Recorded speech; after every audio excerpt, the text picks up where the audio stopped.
Welcome to the Confessions Podcast. I'm Cindy Wagman.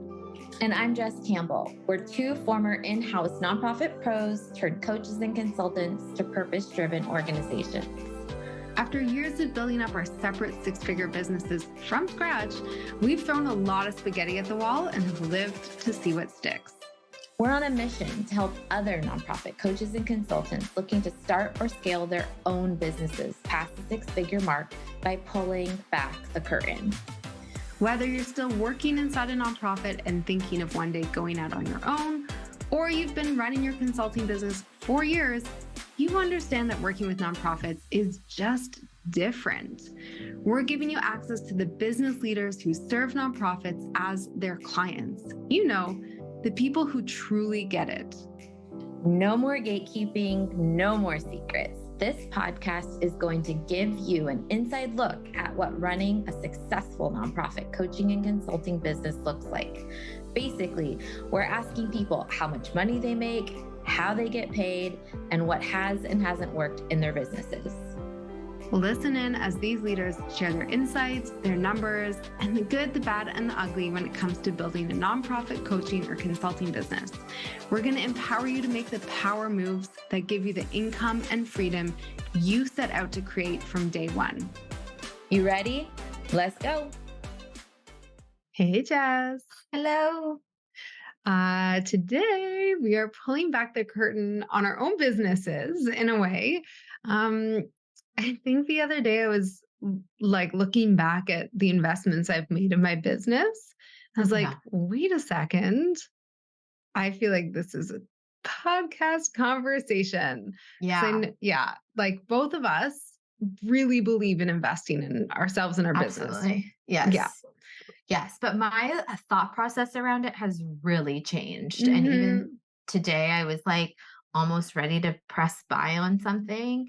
And then I was like, whoa, like, whoa, you know, because just wait a second. Because I think as your business evolves, like the investments you make clearly also evolve. And so, let's get into it. Let's get into it. And to that point, I really think I could like draw a map of like the changes in the type of investments I've made based on what stage in my business I'm in. Oh, yeah. Like the early investments, obviously, like you have less money and you're, trying to figure things out with what you have. So back in the day, I mean, I used to not spend anything and just try and copy all the things. Interesting. Yeah. So like I would do Amy Porterfield's webinars, just like attend her webinars and like try and reverse engineer it. Oh my gosh. And like, it was not super successful. I learned like a few things. I used to run a monthly masterclass, like live thing. That was like, it wasn't a webinar, it was list building. But when I got serious about selling my first course, which was, I think in 2017, I invested in a program called Live Your Message, I think, or Experience Product Masterclass. That's what it was. I think it was like $3,500 US, which, was not nothing significant. Yeah. And it was good, but I feel like it kind of like it got me to where I needed to be, but not scale. Like I launched my course, I probably made like $5,000. And I find those like group programs where it's like teaching you one specific thing has a really great place, but I've always found they kind of lack a little understanding of our sector. Oh, yeah. I mean, it's really hard to find professional development experiences and opportunities that really speak to like us. Yeah. Would you say that you're like a quick buy or do you really, or do you? I'm such an impulse shopper. My sister and I were talking the other day, and we were out shopping together the other day, and we're both like, shopping feels so therapeutic. And then we were joking that it's because my mom is a shopper and we like inherited that from her. But when I am very quick, sometimes too quick, and I'm too quick to trust. I've been burned a little bit. We can certainly talk about that. I've made a few purchasing decisions that I have regretted.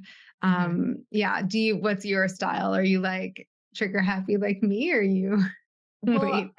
so I was going to say that's interesting you say that because I also find you to be like really, really mindful of money and cash flow and all of these things where like I I would say like I am a quick start, but I'm also not really someone who like would ever if like I want something, I'll buy it. And if I haven't been in a position where I should really be buying it or can afford it, I've never been like that would never hold me back. I would be like, "Oh, I'll figure it out later." Yeah.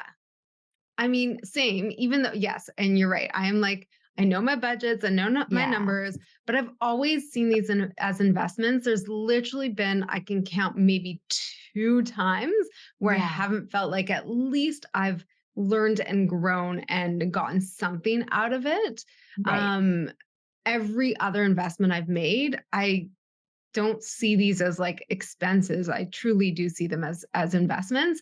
I don't have shiny object syndrome. So I'm not like, oh, let me take a course on how to do TikTok or even like AI, which I'm dabbling in, but I'm not going to like sign up for programs to teach me how to like do great prompts. Like Mm. it's not part of my goals right now, so it doesn't fit and I'm fine with that. Everything else, I think I have a strategy, but then I'm quick to like when I know it's right.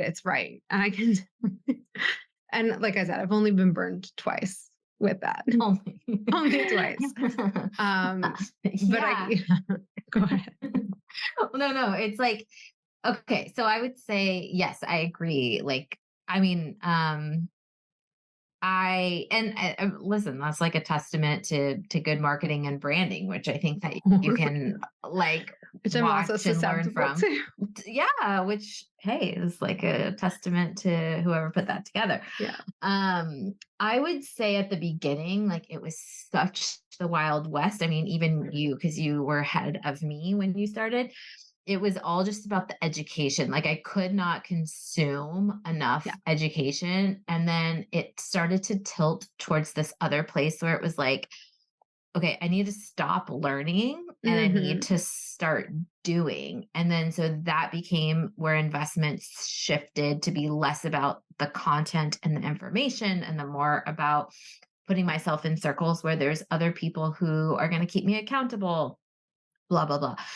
And now I'm at a place where I'm like, no, I just need someone else to do Yeah. that thing. I need to Yeah. pay whatever it costs so that I'm not doing all of the things. So my investments now are really like around contractors and team members. Yeah. Um, that being said, I did this year invest in a coach upwards of, I think, I think I've spent over like $10,000 in that, which I think is like really Reasonable. Yeah. average. And I will say that I think having that kind of investment is reflected in my annual like where I'll end up with annual revenue. Yeah. Like there's a direct correlation Yeah. between the money I've spent in coaches, not necessarily courses, but coaches Yeah. and revenue. Yeah. And that probably has a little bit to do with the accountability. Plus, the coaches I tend to invest in are people that are like 5, 6, 7 steps ahead of me. So they'll just like cut through my bullshit and just be like, no, yes, no, right, left, up, down, jump here. Because they've just already like done it and made the mistakes, which is Yeah. like, I will pay for that every day of the week. Can you share who your coach is? Yeah. So it's Jordan Guild. She's been my 2023 coach. I've worked with her for more 6 months at Yeah. this point. And her coaching package is something that works for me, which is I just have ongoing access to her in a Slack channel. So I can like voice memo her 100 times a day or once a week or whatever's going on. It's really fluid. And we just go back and forth. So there's no like structured calls. She Yeah. does give me assignments. Or she does like check back with me about things, which for me, who can just be a little squirrely, is like really, really, really helpful. I think these last 3 months, what's been extremely helpful is she herself has invested and put herself in rooms with like people making 10, 50, $100 million a year. And so she's just like straight up telling me what goes on in those circles. Like I can't go to those circles right now, but I get to hear Yeah. secondhand from her what is, and like trends, tools, directions, things. And like, I might not be ready to implement them into my business right now, but my brain is already like forward thinking on it, Yeah. which I think is really helpful too. Yeah. I love that. She's fantastic. Yeah.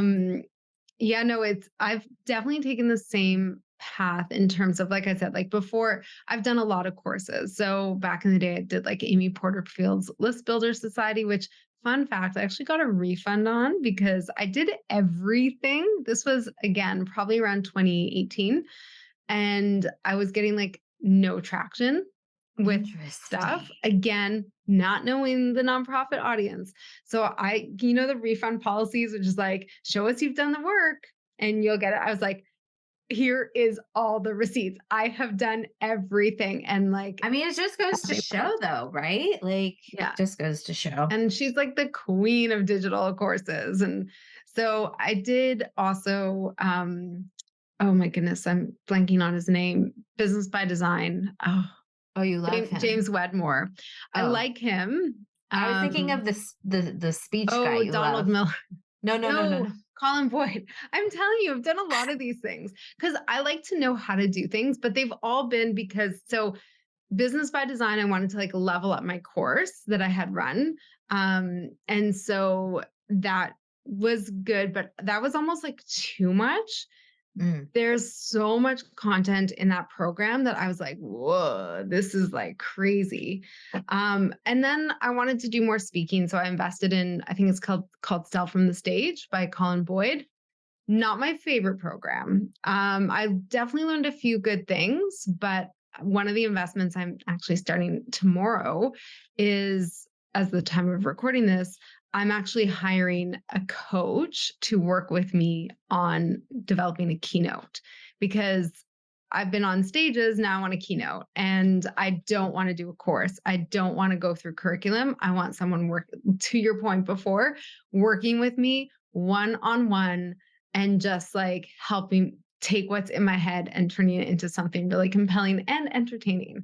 So I'm making those kinds of investments now. I did that with someone else who helped me with some just like brand clarity. My business has shifted a lot over the last couple of years. So just some strategy and clarity and messaging.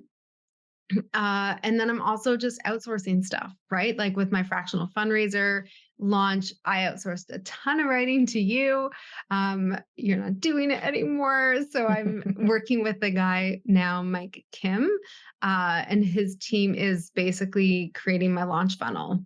I'm like, I sent him so much content. I'm like, here's my webinar script. Here's my like this I've created and that I've created, my brand guide and all these kinds of things. So I'm like, here it all is.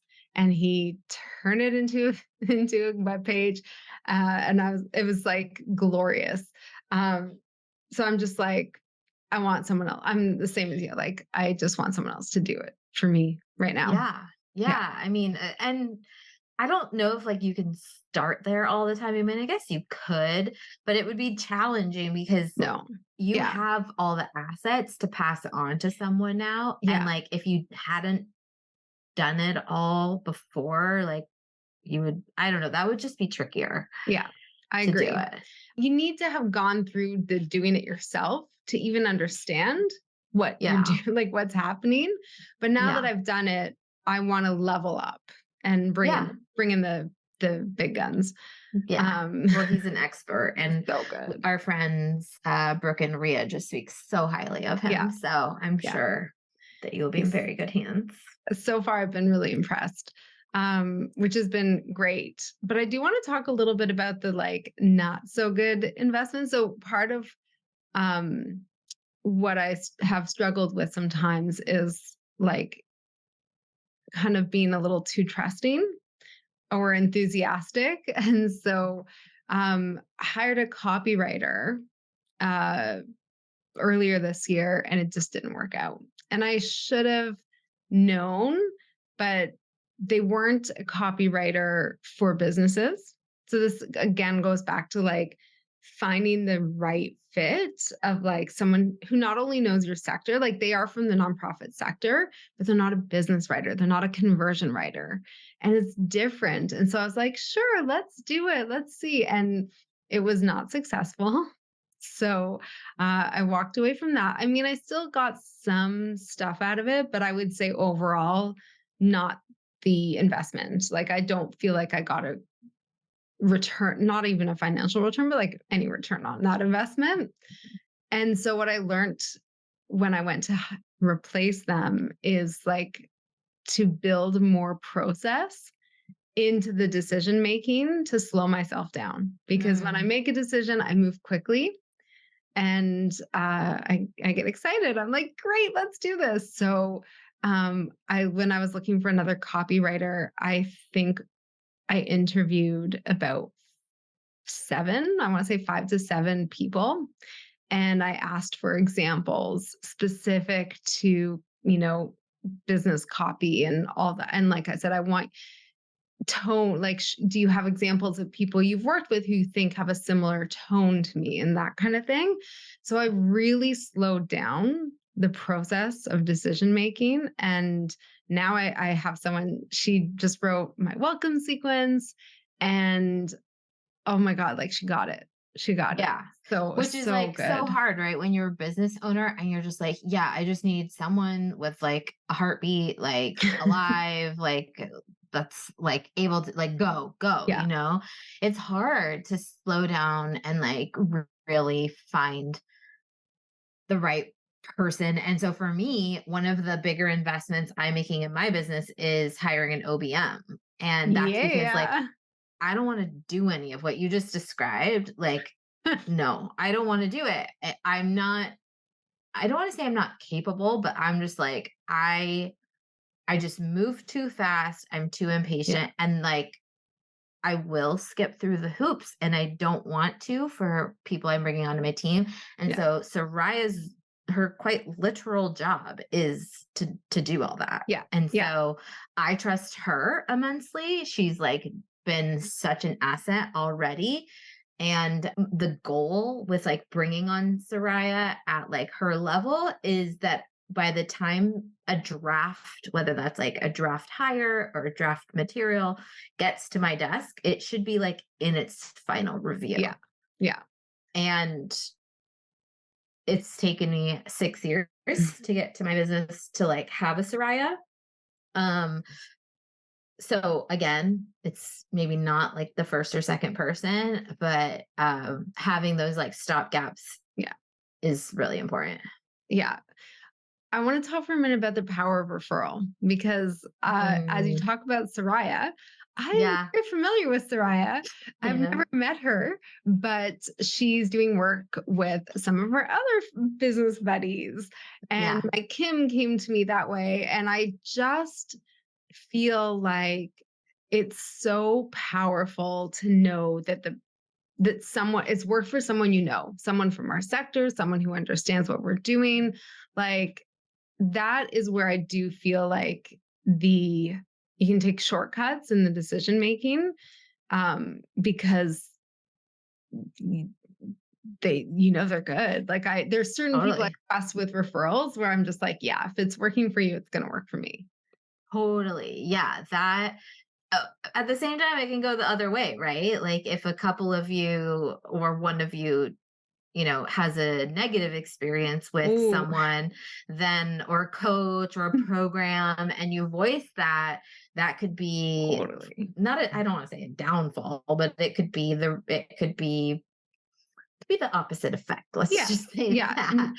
And so I think what you're trying to say is your network and the referral or lack of referral is just like a really powerful tool to lean on, especially when it comes to hiring, but Yeah. also for programs. Like if like what's the program you just said that wasn't the greatest? Colin, what's his Yeah, name? it's Sell from the Stage. It was It's just for fine, you, it was but fine, but like yeah, you're not jumping out of your seat the way yeah, you are for like some other programs. For example, I know you've taken Mariah Cause's program, yeah, which Tanya's taken, Brooke's yeah, taken, and I know that you like that one. And so like yeah. you took it because both of I took them it because said, they took it, but also because I liked what she so that's such an example of like, here is a specific thing to do. So I'll tell you, like her program, High Ticket Hybrid, is why I took that course, because it was a model that I wanted to replicate and adjust a little for my like for working with consultants who work with charities.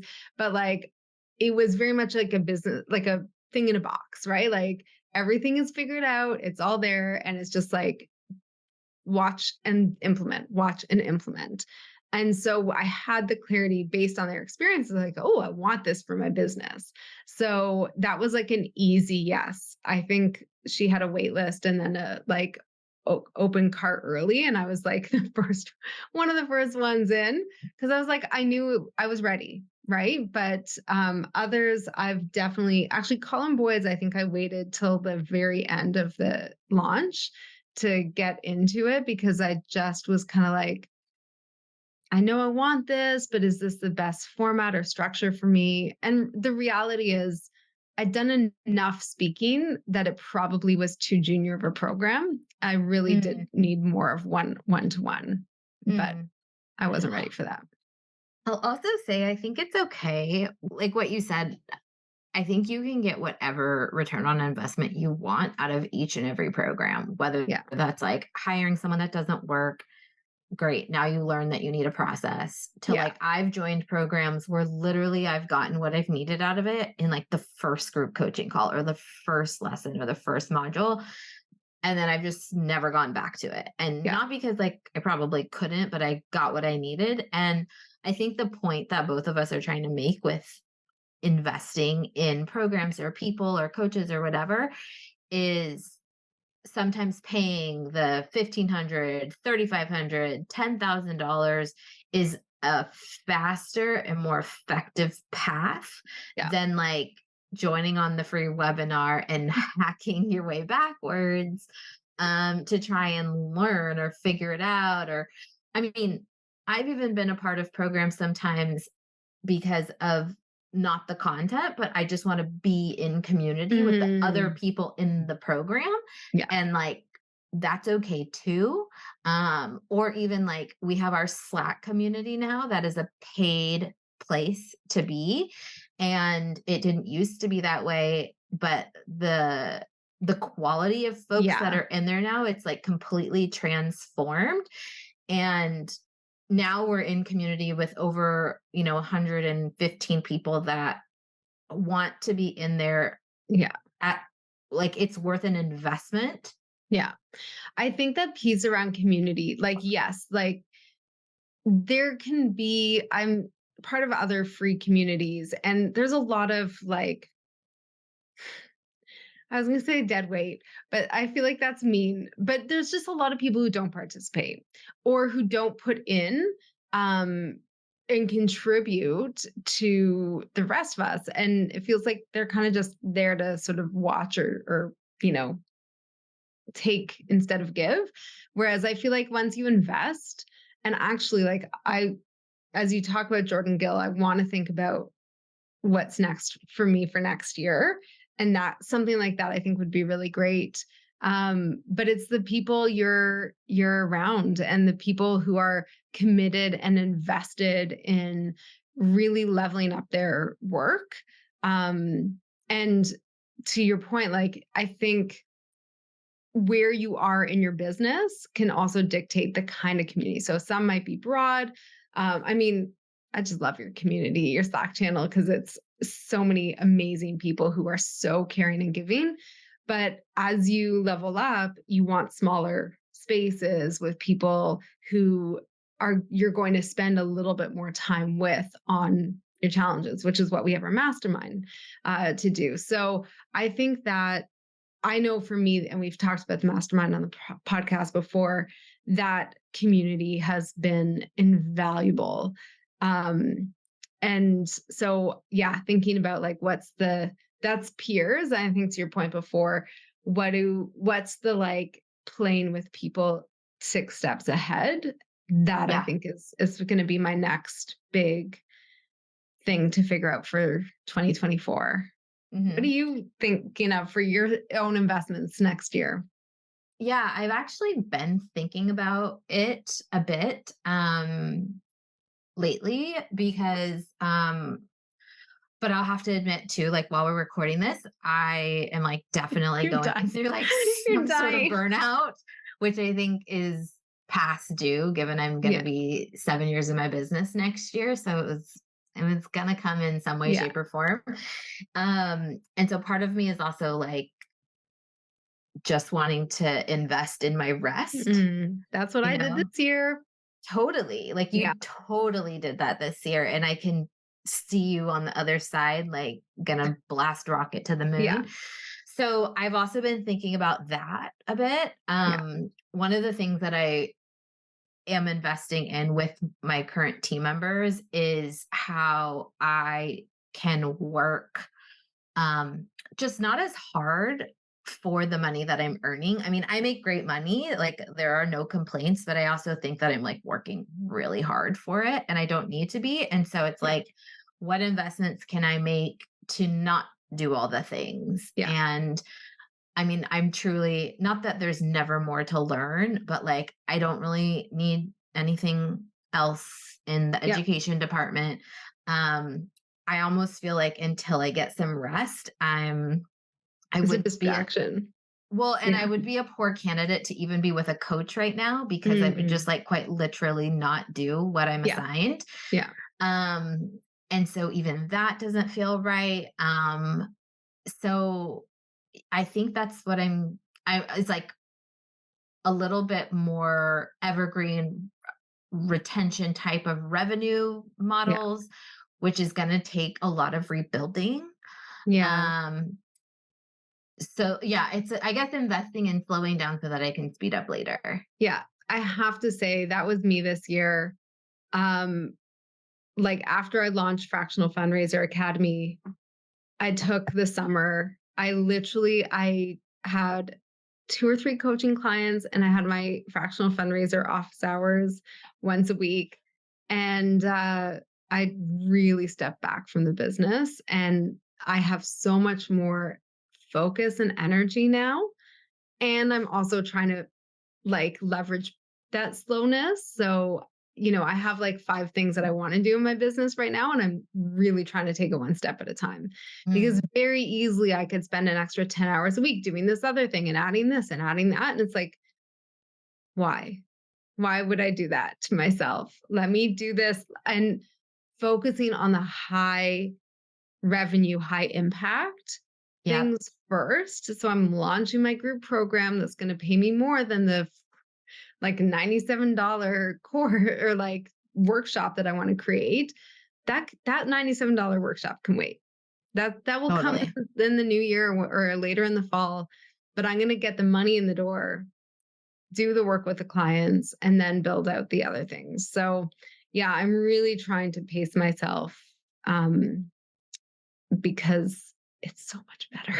It's just, It's so much better. And it's like so we're much all better. coming out of, I mean, I was just talking to someone today and he was explaining how he just sees this extreme exhaustion for especially like women around Yeah. our age who have young children. Like we've just been frying ourselves. Yeah. And I'm an activator. So like to get me to stop is like quite literally like me hitting a wall. And I'm proud of myself that I can even like articulate or Yeah. verbalize or recognize this. It's a whole different ballgame to actually execute. And so even as I've rested over the last couple of weeks a bit and ideas are starting to come back into my head and stuff, I'm like, don't do it. No, Don't just post write it it. down. Write it Just down. don't do it. Yeah. Nope. Just you need a I can just tell, you know? Yeah. Um, so yeah, I think that that's where my like main investment in 2024 is. I also just don't know that I've listen, I love Jordan. I think that she's an amazing coach. And she, in many ways, has very similar business model styles as me, Yeah. whether it's virtual events or it's VIP weeks or whatever. But it's still tricky. Yeah. Like when you just don't work with someone who really understands your audience. Mhm. And I don't know, Yeah. maybe in 2025 I'll hire you or something because you're the only one. Like, I don't know. Aw. But it's just I'm not naive enough to like know that I don't need a coach. Like, I think having a coach is amazing. I Yeah. just don't know if I'm gonna. In the past, I'm like January 1st, like let's go. I don't Yeah. think I'm gonna be like let's go. In fact, I think I'm gonna take like a good Slow it. 2 months off Yeah. starting at like November and Yes. beyond. Yes. I love, love, How love about you that. though? I was like really long answer. I Sorry, have everyone. to I have to think about it. It might be, so for example, if it might be working with someone like Mike Kim to like upgrade all my funnels and actually like manage, having someone manage like just consistent lead gen stuff, right? So like keep people coming into my business and buying and turning things evergreen. Um but I don't know, and I haven't, to your point, like there are a lot of coaches I like, but I haven't found anyone who I'm ready to invest with in that way. But also, my experience with coaches has been that I kind of coach myself, if that makes sense. Like, I don't want this to sound really conceited, but like, it's, I will learn and I will get things done. And I'm like, I don't need accountability necessarily. You might have noticed that about me. Um, so for me, like, do I need someone to like give it to me straight? Yes. I find our mastermind is really good at that. So I don't know. I have to think about it, but I definitely want to um have things like I feel like I was talking to someone, I feel like my business is going through a glow up right now. And so I really want to find that secure footing in like, this is what we're doing. This is working. Like things just, I want it to be like a smooth engine where things are just running. So whatever it takes to get there, and bringing in people who can do it well and quickly, I think is going to be where I invest. Yeah. I mean, it makes a lot of sense, especially at like um the phase of your business that you're Yeah. in. And like, listen, we are both so lucky that we have our peer mastermind that provides us so much at I like know. not that much money because No, it's just when we gather which is it. not cheap, but No, but like but it's worth it. it's like 100 times its It's so value from worth what we it. pay. So we're Yeah. very lucky, and like maybe that's a place people are in too. If like Yeah. if you have limited financial resources, like finding, again, I mean, Yeah. we say it all the time, like finding your people Yeah. and gathering. Um and like I think that's why, for example, I'm about to get on a plane to go to Dallas tomorrow for Jordan's conference. And while I Yeah. think it's going to be great, um, the people who are there are not necessarily other nonprofit consultants. Mm. And while it won't be fun and I'll love meeting other business owners, it's just not going to be the same as like when Yeah. we gather in February for the Make It Happen conference in person, where we're like, Yeah. all the same. We all get it. We all Yeah. speak the same lingo. Like that is something that, I mean, I would do that like 4 times next year if I Yeah. could. Oh my God, I would too. Can we just plug that because it's so I'm so excited and I I'm know. not even joking. I can't wait. I So know. just plug it. It's going to be, it's gonna be really good. I've been not the best communicator, which is on a long list of to-dos, but yeah, we've got our first speakers. It's going to be great. And it's just going to be so not a conference, you know? Yeah. But like, So I it's can't wait in to hug everyone. I know it's in February. What are the dates? The 28th? 8th and 29th of February, Yeah. 2024 in Southern Does that make it a California. leap year? Yes. Cool. I feel like that's very Lucky. lucky. So in Southern California, and you get to come and hang out. I feel like it's a mastermind on steroids, which, Jess is curating the speakers, but also the experience. And you are such a pro at like making everyone feel welcome and special, and just everything's going to be amazing. So come join us. I'm so I excited know for it's gonna that. be fun. Yeah, Yeah, it's good. But you know what I'm saying? Like, it's just different. It's just totally. different than like the other conferences I've been to this year or Yeah. whatever. It's just Yeah. gonna be like our people. It's with their people. I can't wait. Yeah, I know. Oh, well, my goodness. You'll have to let us know like what you all are investing Yes. in, where you're putting your resources, if this was helpful to anyone. Or like I would encourage you if you've found a good thing to share it Hmm. because clearly like good news travels fast with this group. So Yeah.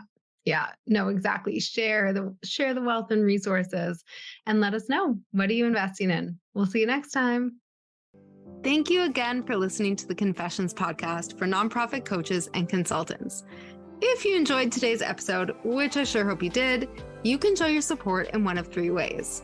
Number 1, post a screenshot of this episode to your Instagram stories or LinkedIn profile and tag Cindy and I so we can repost you. Number 2, share this podcast with a fellow nonprofit coach or consultant. And number 3, leave a positive review on Apple Podcasts so we can continue to grow and reach new listeners. And of course, make sure you subscribe so you can get the latest and greatest interviews as they drop every Thursday. And to our fellow nonprofit coaching and consulting friends, remember, we're an open book and here to answer your burning biz questions. See you next time.